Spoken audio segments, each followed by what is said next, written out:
So, what's up mga higala? Good day! Welcome back to my YouTube channel, Ngobs TV Mode to Lag. So, for today's video mga higala, ay sasagutin po natin yung mga katanungan ng ating mga fellow subscribers mga higala. No? Actually yan, nasagot ko na yung kanilang mga katanungan pero hindi ako satisfied kung hindi ko pinapakita o dinidemonstrate sa kanila kasi minsan pag nagpapaliwanag tayo no pag nakukulangan tayo so kailangan nating i-demonstrate o ipakita sa kanila o sa ating mga sarili na ito yung ibig sabihin natin sa ating paliwanag o pagsagot sa kanilang mga katanungan mga higala. So ito na po yun ano.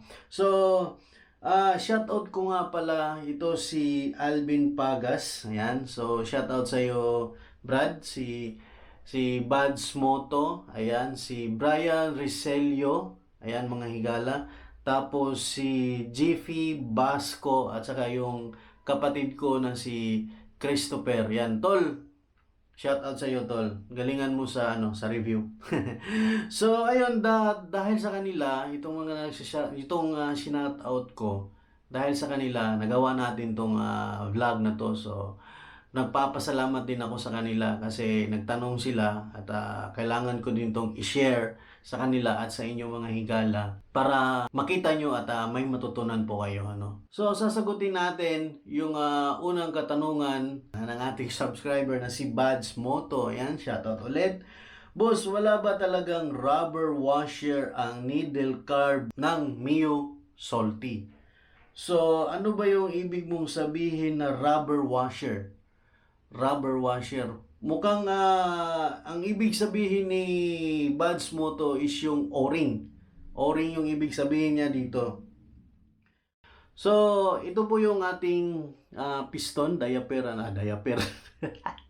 Diaphragm, hindi diaper. So, ito po yung diaphragm natin. Yan, piston po yan. Yan, ito piston natin. So, ito po yung needle natin. So, ito po yung sinasabi niya, yung katanungan niya needle. So, tanggalin po natin tong needle, ano. Yan. So, itong needle, mga higala, mayroon niyang washer. Yan. Mayroon siyang washer dito. Itong kulay puti, mga higala. Yan. Yung kulay puti. Tapos, ito yung sa ibabaw. Ito na yung metal niya, yung buo. Tapos, ito naman yung plastic niya. Mayroon yan, higala. Mayroon yan. Ito, tanggalin ko. Yan. Ito. Ito, washer yan sa ating needle. Minsan, metal to. Pag genuine yung nakalagay sa ano nyo, is metal yan. Metal, hindi siya plastic. Metal washer yan. Pag aftermarket yung binili nyo or repair kit, yan, plastic po yung nakalagay dyan. Okay? Yan. Ito kasi repair kit na to eh. Repair kit na to, kaya plastic to. Ayan. Yan yung washer na sinasabi mo, higala. Hindi siya O-ring. Tapos yung sinasabi yung sinasabi mo na rubber washer o sa aking pagkaintindi is O-ring. Mayroon po siyang O-ring dito sa loob. Yan, dito. So, saan ba to? Ito yung naglalak sa needle natin dito sa loob. So, ito yung naglalak para hindi to umangat hindi to umangat dito sa piston. Yan. Ilagay natin ulit Ito na yung needle natin, nakalagay na. Ito na yung sa loob. Sa loob, ito yung maglalak ng ating needle para hindi siya aangat mga higala, ganyan. So, ito yung mag-stop. So, mag-stop to kasi mayroon niyang O-ring dito sa loob. Sa loob dito, banda. Sa loob naman tuloy. Dito. Nakikita nyo ba yan? Dito. Meron niyang O-ring. Sa akin, wala na kasi tinanggal ko tong O-ring dito kasi nga nilagay ko dun sa stock na carb sa piston niya kasi naputol na yun naputol niya. So, meron akong spare yung sa binili kong aftermarket, yung repair kit. So, dun ko nilagay. So, ayan mga higala, ayan. Dito yan nakalagay yung O-ring or yung rubber washer na sinasabi mo. Pero, Hindi yon rubber washer mga higala ha, o buds mo to. Ano, ang pangalan doon is O-ring. So, kay GP Vasco, ayan, GP Vasco, sim lang po ba ang sukat ng airbox ng Mio Salty at Sporty? So, hindi po. Hindi po sila magkapareho ng airbox. Pati yung elements po niya sa loob, yung tinatawag nating air cleaner talaga yung sa loob ng airbox niya, yung air element. Magkaiba po sila ng design at sukat. So, yan po.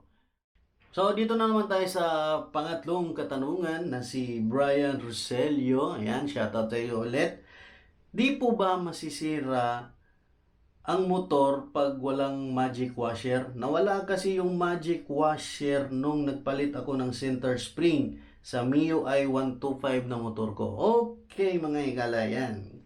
Ayun, wala naman pong problema pag hindi yun nalagyan ng magic washer mga higala. Kasi nga, kahit walang magic washer, yung ating pulley at saka drive face is naka-degree. Yan, may degree. At saka yung belt, naka-degree din yun. So, kahit walang magic washer, angat lang din yung ating belt. Kasi nga, wala siyang extension na magic washer. Angat lang yun. So, okay lang yun. Hindi yun masisira mga higala, no? Walang problema. Kasi para sa akin, experience, nagawa ko yun ng ilang buwan din. Wala naman akong problema nga dumating na walang magic washer yung aking motor. Yan. Nagamit ko pa nga siya sa sa endurance na walang magic washer sa endurance tuloy-tuloy yung takbo. So, okay naman, wala namang problema kahit mainit yung makina, walang problema. Pero kung sa'yo, kung nagdadalawang isip ka talaga or nagdududa ka na masisira yung motor mo, kung walang magic washer, bibili ka lang. Mura lang naman yung washer na yan mga higala. Mura lang to. Nasa 100 plus lang to. 100 plus lang. So, pwede mo nang ilagay yun. So, idol, hindi ba kakayod sa backplate yung magic washer sa loob pag nilagyan? Yan. Sa akin kasi 1 mm lang sa harap ng face drive. Gusto ko sana i-try, hindi ba kakayod yung sa loob? Okay. Boss Alvin, sa unang explanation ko, total nakita nyo naman yung unang video ko tungkol sa magic washer. Walang problema kung saan nyo ilagay. Doon ba sa drive face o sa likod ng sa may backplate. Ayun, walang problema yon kahit saan mo ilagay. At saka yun sa tanong mo na kakayod ba, hindi po siya kakayod. Okay, so meron po tayong drive face at saka magic washer. Okay, so kung sakaling kakayod man sa backplate, kung ilalagay natin doon yung magic washer, dapat sana dito pa lang sa drive face, kakayod na siya. Okay, kasi sa crankshaft niya na natin to nilalagay. So, hinihigpitan po natin to dito, di ba? Palagay na lang natin, ito yung crankshaft mga higala, no? Yan. Ito yung crankshaft. Tapos, kasi may busing yan may busing yan. Same diameter lang ng ating magic washer. So, nakaganyan yan, di ba? Kaganyan. Yan, nakalagay yan dito, nakalapat. So, yung sa crankshaft natin, yan, ito. Crankshaft. So, hinigpitan natin to, di ba? Hinihigpitan.